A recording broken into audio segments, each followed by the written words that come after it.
Hello everyone, and welcome back to another episode of Minecraft. Single player, I think number 5. Look who I found! It's another one of these guys. I know it's different because of the llamas and of the lagginess. I don't know why every time I record it's laggy. It's not like this, but look at the trades. Nothing too special. You can't find that in Step and Flower Forest, so.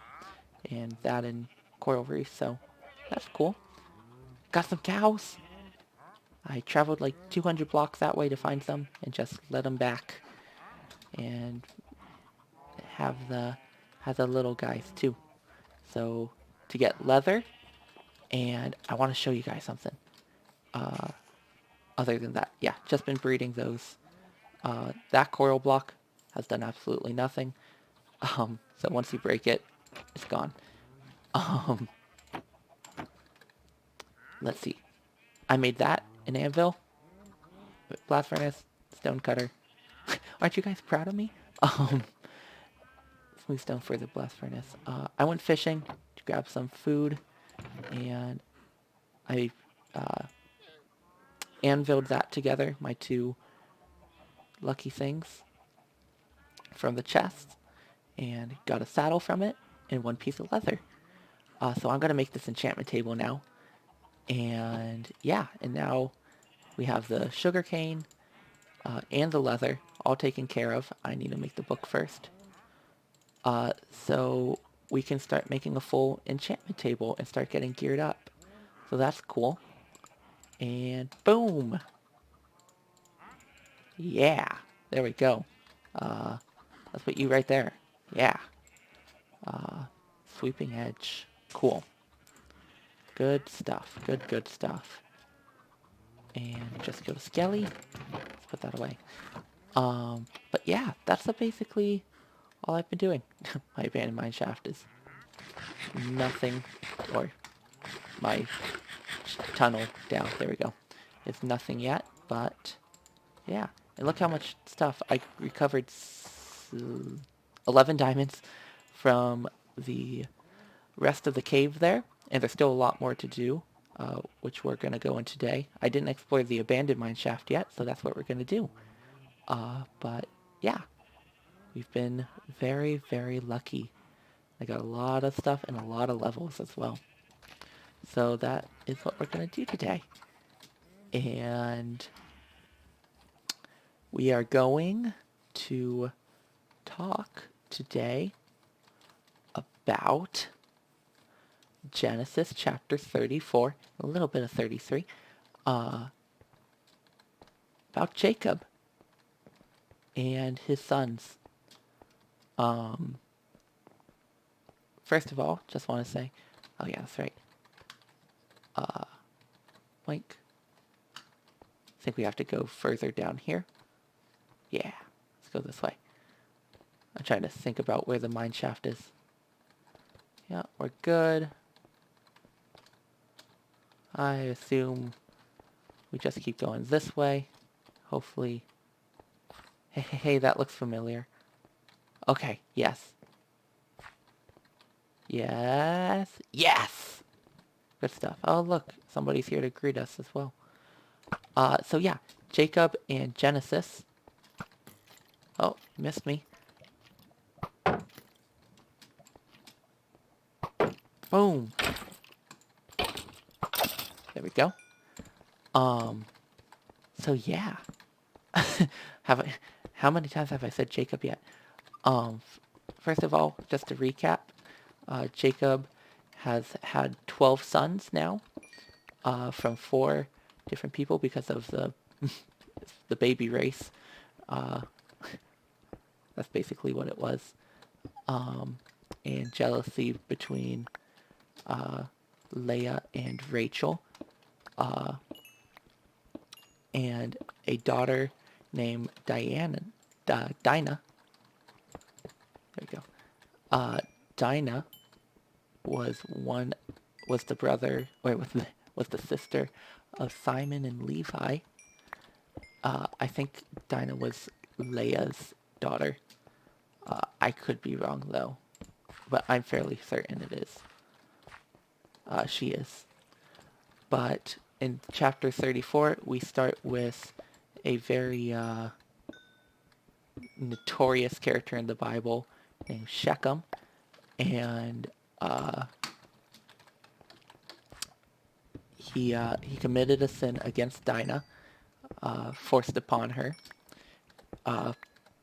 but he delighted in her, which to me doesn't make any sense that his lust for power for Dinah could come into genuine affection afterwards. But Jacob's sons were so angry when they got back from the field that they were beside themselves. And when Hamor, I believe, yeah, Hamor, came to Jacob saying, hey, I would love to take your daughter for my son Shechem in marriage so that we can be friends. Jacob was like silent, like, what you just allowed your son to do, or what your son just did, was not okay. And here you are, you have the audacity to come to my little place and say, I want to marry your daughter. I want my son to marry your daughter. It's like, But he was patient, unlike the brothers, as we'll soon find out. Oops. And waited for the brothers to come, and they expressed great agony and grief. But the sons deceived Hamor into setting up a deal with him about marrying Dinah, his Shechem marrying Dinah, and said they had to be circumcised. The whole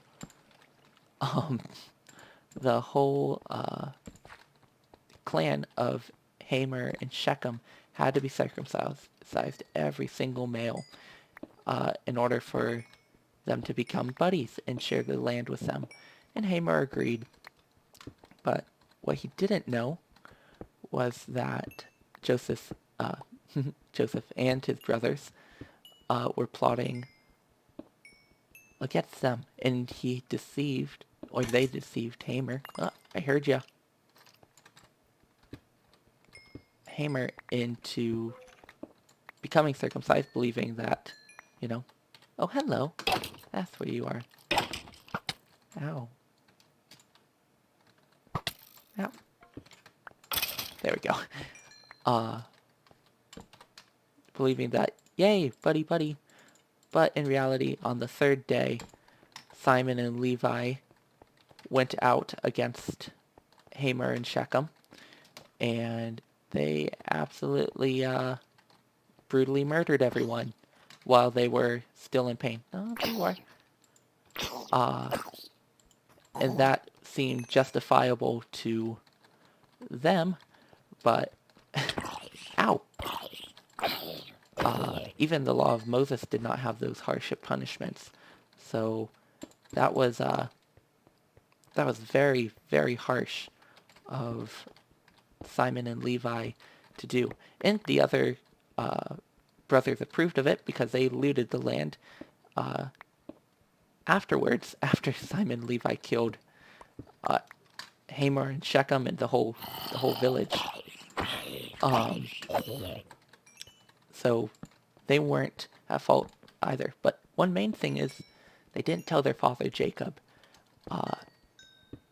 And because of this, Jacob is absolutely terrified now, because the Canaanites and the Perizzites might see Jacob as warmongers and go out to kill them, the whole family, because of what they did to Hamor and Shechem. That's when Jacob really had to trust in the Lord, to say, I know you promised us safety, so I'm going to believe in your safety. Diamond! Hello. Boom, boom, boom, boom. Oh, ow. So that was a big faith movement for Jacob in his life because of the murder, the sins of his sons, was stealing unjustly. The law of Moses, I forget where it is exactly. I think it might be Leviticus. Charges forced upon intercourse as murder, to be the death penalty. That's what I meant to say. And yeah, so Jacob's sons did sin against God by doing that. But in hindsight, it did allow one less territory or claim to power for the returning party, like Moses and Aaron and the rest of the Israelites 400 years later, to conquer the promised land.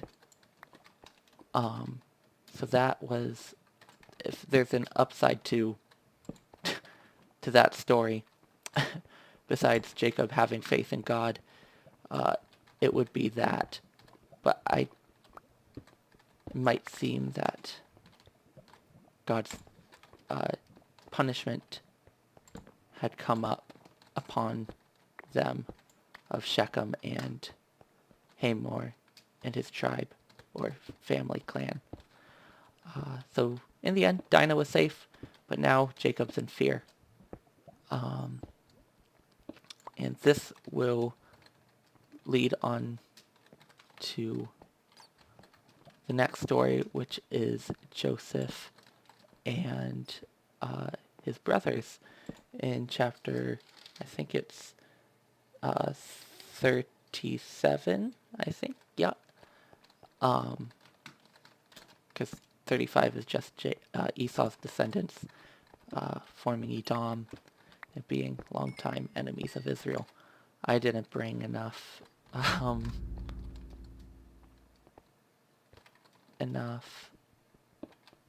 picks where, so that was a problem. That is a major problem.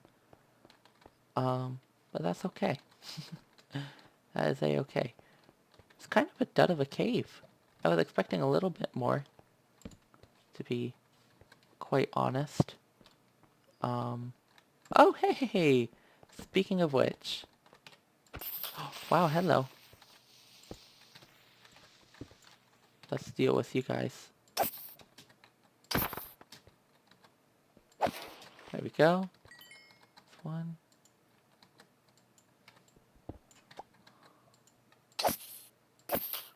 And I got really silent because I was concentrating.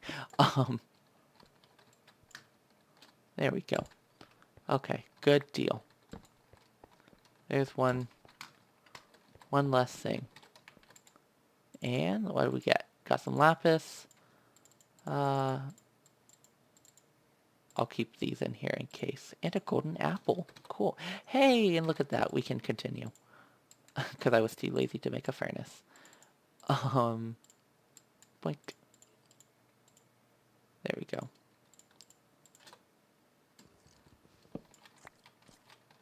I hear you, Skelly. But yeah, that was the story. That's your guys' story for today. Isn't it a great one? It's one of the lesser known of the Genesis stories, because it involves so many terrible sins. But that's where I was in my reading today. This morning and last night. But yeah. Let's see. I am 6 days away from graduating high school. So that's crazy. Absolutely crazy. There we go. I can't believe it. It's gone by so fast. It really has.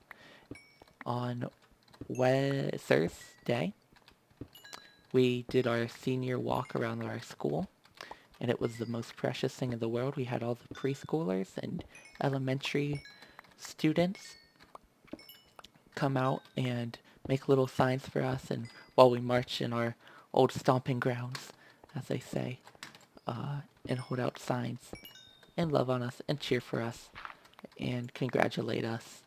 Um, if you guys ever have the chance to do that, go and, because it's usually high fives, just go and search out random little guys. Make sure you see that they're like, it's the type of personality you have to watch out for to do it. But like, just stop in the randomest of times, turn to, I turned to a couple second grade and first grade boys and just start shaking their hands. They'll never expect it, but they'll laugh insanely. Just say, hi, how you doing? And they'll never expect it, but they'll giggle and smile, and you just made their day. And it was awesome to do that. Oh my goodness. Oh, that was so fun. And we had our senior chapel, and I got to pray over our speaker, which was awesome. And it was my fellow friend and student body chaplain. So it was just nice to be there supporting him. He talked about identity, which is such a hot topic for our age of, just our age in general. Oh, we can't do that. We have to do it in a grindstone. That's right. Okay. I'll take up these 5. But yeah. He related it to Avengers Endgame, basically to keep everybody entertained. I don't like that word, but especially for sermons, speaking of. Yeah, it was good. It wasn't a sermon, it was more like a speech, but it was good nonetheless. Something that everybody can relate to, for sure. But alrighty, I'm gonna end it here, because this has been not as beneficial as I thought it would have been. So that's a shame. But yeah, thanks for chatting with me, or listening. I guess not chatting. Chatting. And yeah, I'll catch you guys on the next one. Hopefully tomorrow. Sunday, but I think I don't have much going on. So yeah. Take care, and God bless. Toodles.